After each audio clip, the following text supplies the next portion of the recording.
Hi, I'm Andrew Robertson, Registered Migration Agent with Keystone Visa and Migration Services.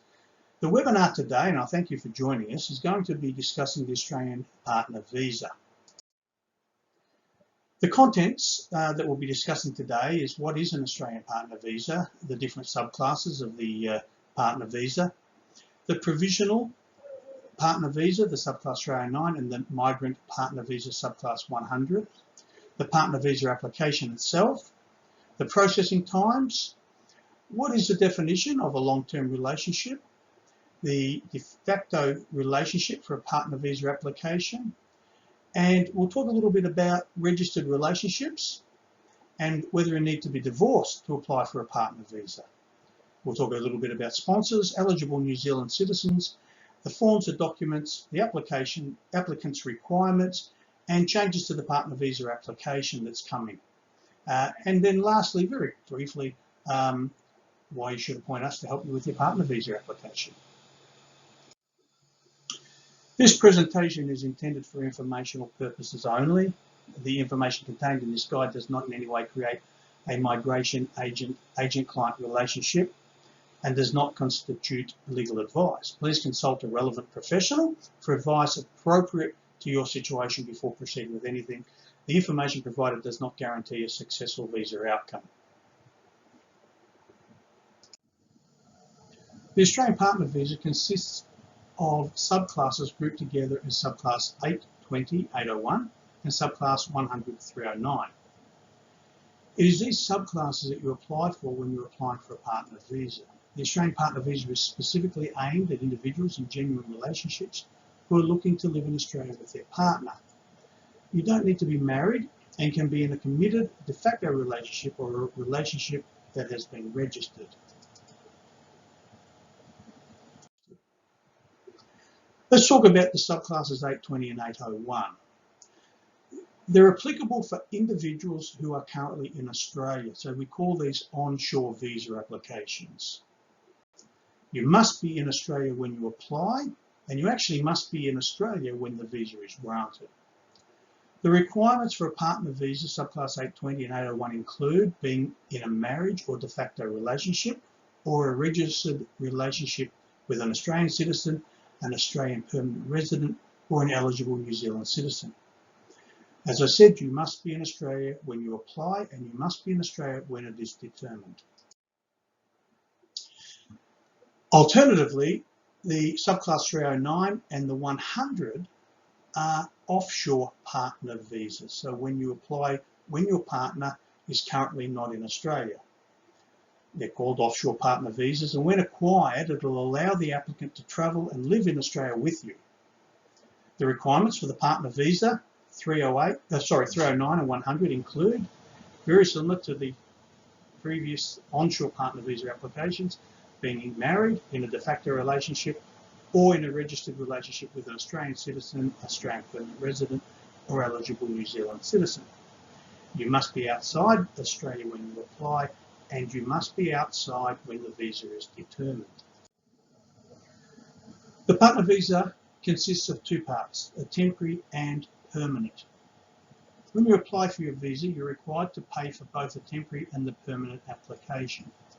It should be noted that it is not a guarantee that if you have the temporary partner visa that you will be granted the permanent, and that depends on whether the relationship is still a genuine ongoing relationship.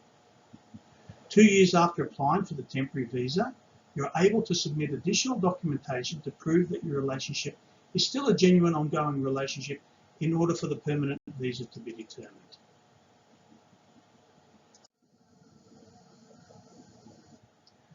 The partner visa application in Australia currently takes a much longer time than most other visa applications, with the exception of certain parent visas.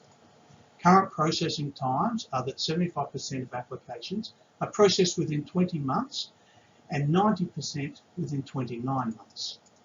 In addition, you'll have to wait 2 years after you've applied for your temporary partner visa, have it granted, before you can apply for the permanent residency partner visa. For all applications, you're required to provide significant documentation to prove the genuineness of your relationship.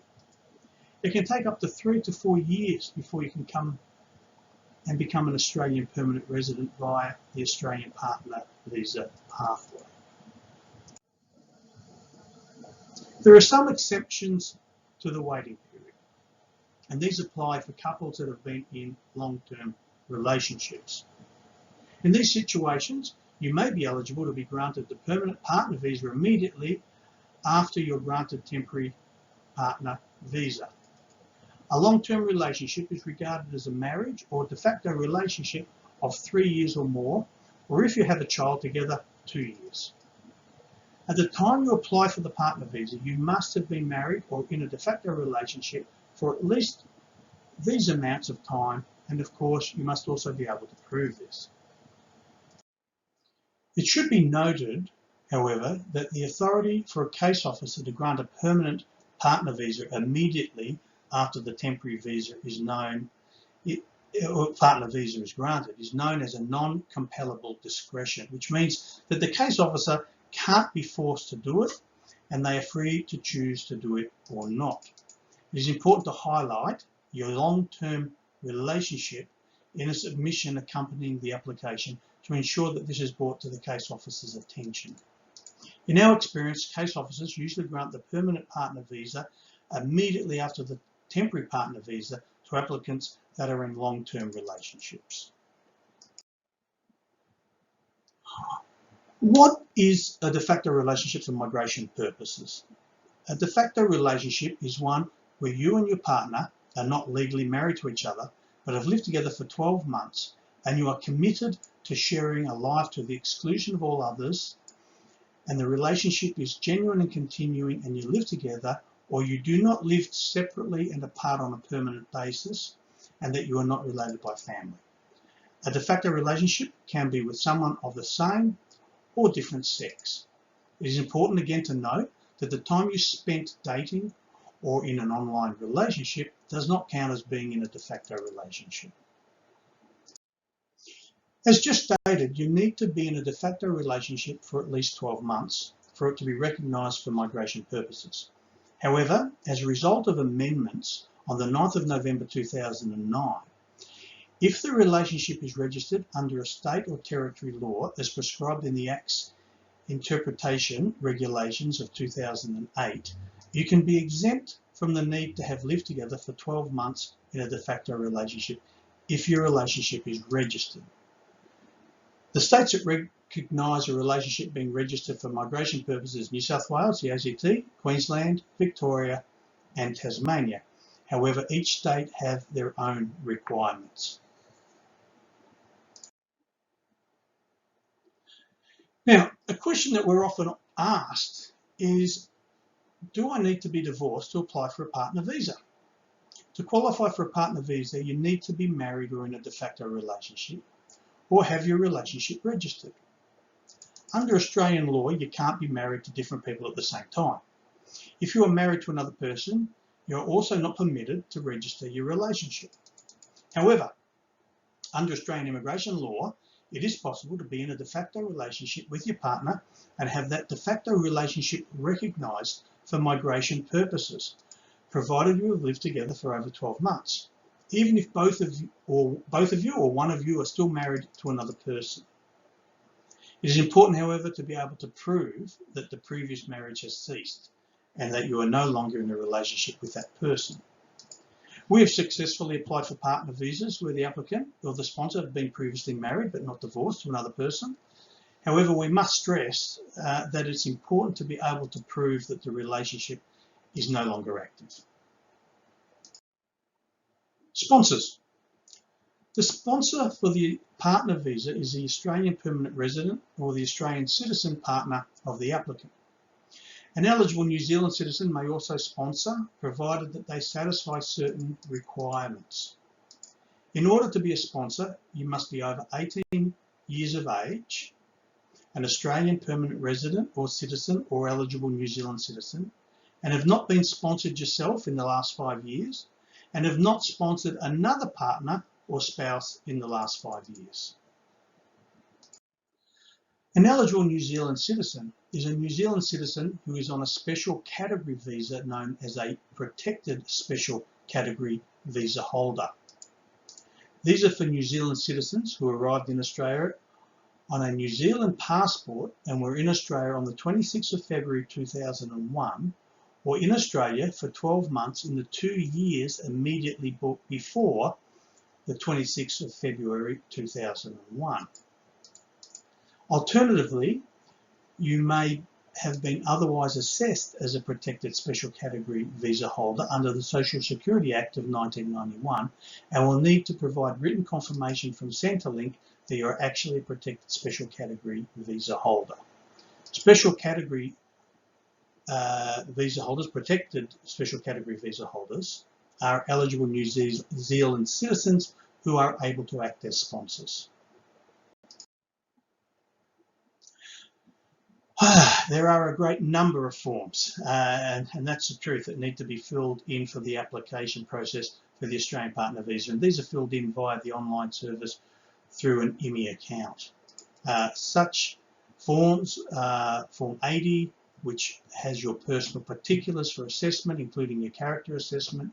Police checks are required for any country that you've been living in for more than 12 months cumulatively in the past 10 years, as well as having to undergo health examinations once the application has been lodged. Statutory declarations from the applicant, the sponsor, family members and friends are also required, as is evidence of the relationship, including references and documentation regarding the financial, the social nature of the relationship, the nature of your household, and the nature of your commitment to each other.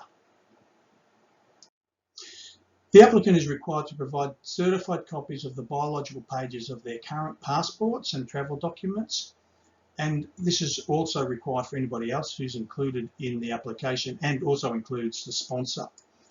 Certified copies of your birth certificate showing both your parents' names and other documentation, your national identity card if you have one, if you've changed your name at any time, documentation that demonstrates that. There's a great deal of information that needs to be provided, and often a lot of that needs to be certified. In addition, certified copies of any marriage certificates or your relationship registration. And if you or anyone included in the application has been widowed, divorced or permanently separated, a certified copy of the death certificate, divorce documents or a statutory declaration regarding the separation will be required. If you are required to undergo health examinations, and most applications are required unless you've undergone a health examination within the last 12 months, you will be informed by the Department of Home Affairs after the application has been submitted. So please don't have your health examination before you apply. In addition, anybody who is included in the application will be required to submit an Australian Federal Police National Police check if they are at least 16 years of age or are going to be turning 16 years of age and have spent a total of 16 months or more in Australia.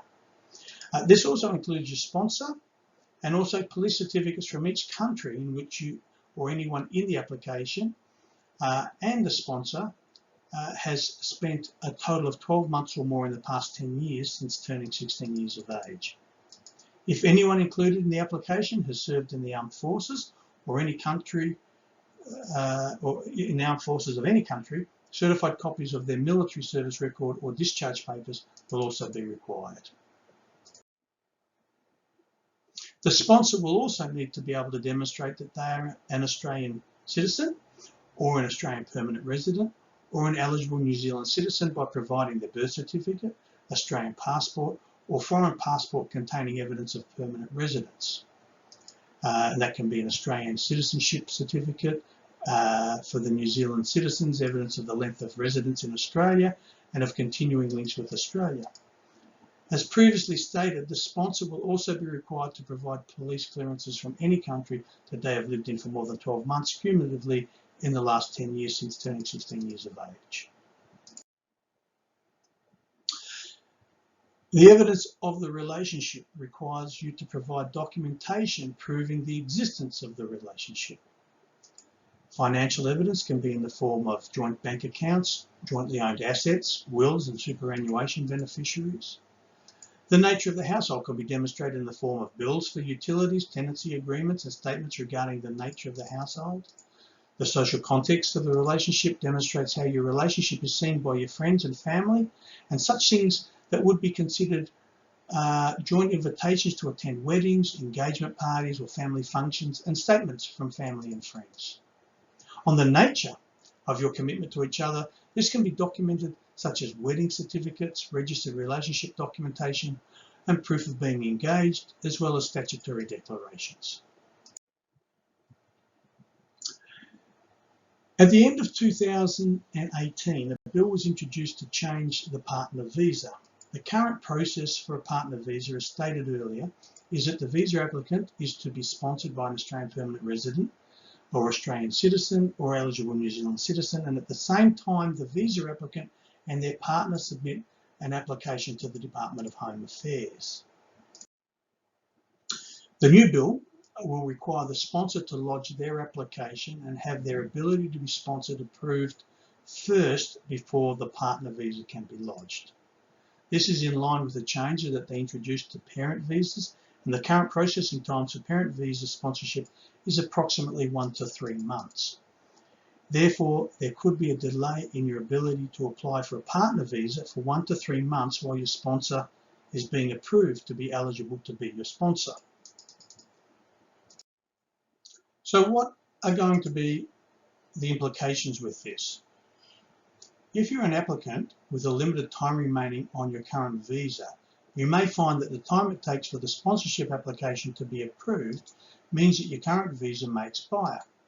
Therefore, you may need to lodge a new visa application for another type of visa to allow you to stay in the country whilst a sponsor application is being determined. If you are unable to apply for another visa whilst onshore, you may need to consider being offshore and applying for an offshore partner visa and remaining overseas until the partner visa is granted. Note that these changes are not in effect as of this webinar. However, we believe that these changes will come into effect sometime in 2020. However, we did think that they were going to come in 2019 as well. So it's a matter of just watching this space and waiting for the department to announce if and when they're going to bring these changes in.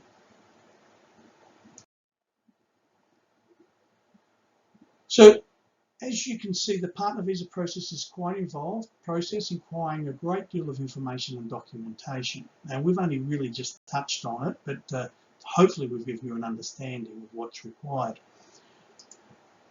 We've assisted many couples apply for and have granted their partner visas. And our goal is to simplify and eliminate the confusion when it comes to applying for a partner visa. It can be a very stressful and anxious time for both the applicant and the sponsor. And we work hard to ensure that not only you have a positive outcome, but you also have a positive experience in working with us. We have a very high success rate with our partner visa applications, and we help you every step of the way to ensure that you have a decision-ready application when it's lodged. We really do specialise in partner visa applications. We understand that many of you may still have questions that we haven't been able to answer in this webinar. We deliberately did not allow the chat area to be opened. As often in these presentation formats, people have questions which are more related to their own personal circumstances, and as such felt that it may be more appropriate that if you did have questions that you contacted us directly. Please feel free to contact us by email, or if you'd like an appointment to come and see us to discuss your partner visa application, we can accommodate you. And see how we can help you, please feel free to either email us or even call us directly on 0468 838 899. That concludes today's webinar, and we thank you for joining us today, and please do send us any questions that you may have.